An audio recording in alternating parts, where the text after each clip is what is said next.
Railway station पर side में लेटी हुई महिला दर्द से कराह रही थी। मुझे ऐसा प्रतीत हुआ कि उसे कोई भारी पीड़ा हो रही है। अन्य यात्रियों की भांति मैंने भी उसे नजरअंदाज कर दिया। मेरे साथ में मेरा 8 वर्ष का बेटा अंश भी था। वह उस बुढ़िया के दर्द को दिल से महसूस करके उसकी ओर टकटकी लगाकर देख रहा था।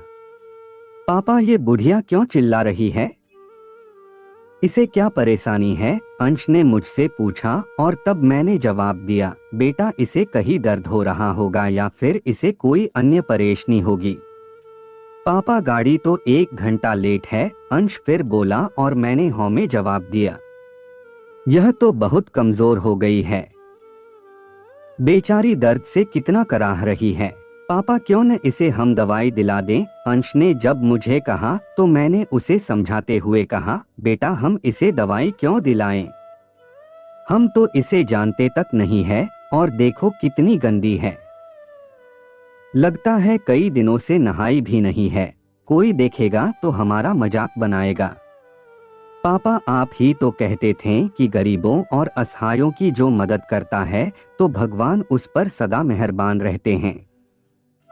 इसलिए हमेशा दूसरों की सहायता के लिए अग्रसर रहना चाहिए। और आज आप कह रहे हैं कि कोई देखेगा तो क्या कहेगा, हमारा मजाक बनाएगा। मेरी समझ से दूसरों की सहायता करने पर हमारा मजाक कोई नहीं बनाएगा।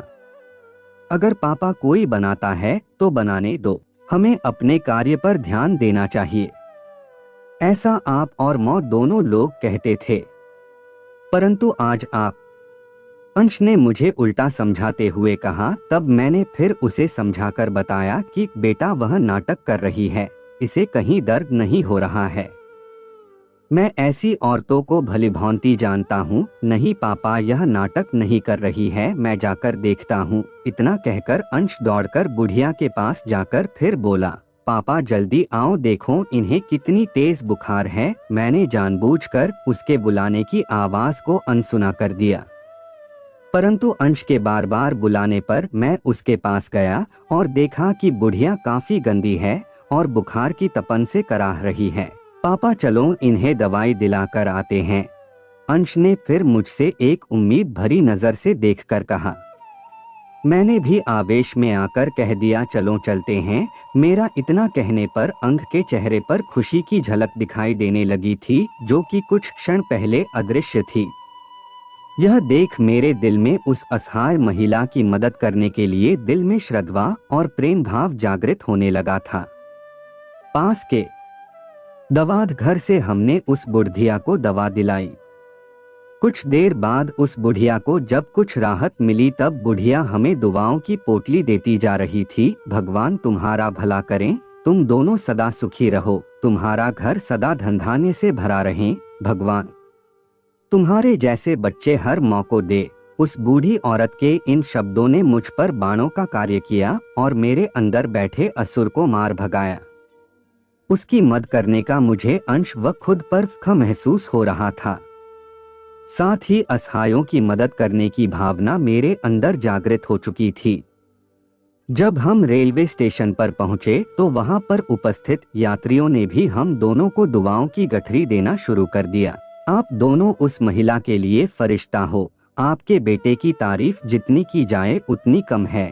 ये आपके ही संस्कार है जो आपके बेटे द्वारा उस असहाय महिला व यहाँ पर उपस्थित हर यात्री को प्राप्त हुए हैं। भगवान आपको हमेशा खुश रखे। ये वाक्य थे वहां पर उपस्थित यात्रियों के। कुछ यात्री कह रहे थे कि हमें इस बालक से सीख लेनी चाहिए। यह बालक समाज के लिए भगवान की एक महत्वपूर्ण देन है। यह सब सुनकर मेरा दिल खुशी से गदगद हो रहा था।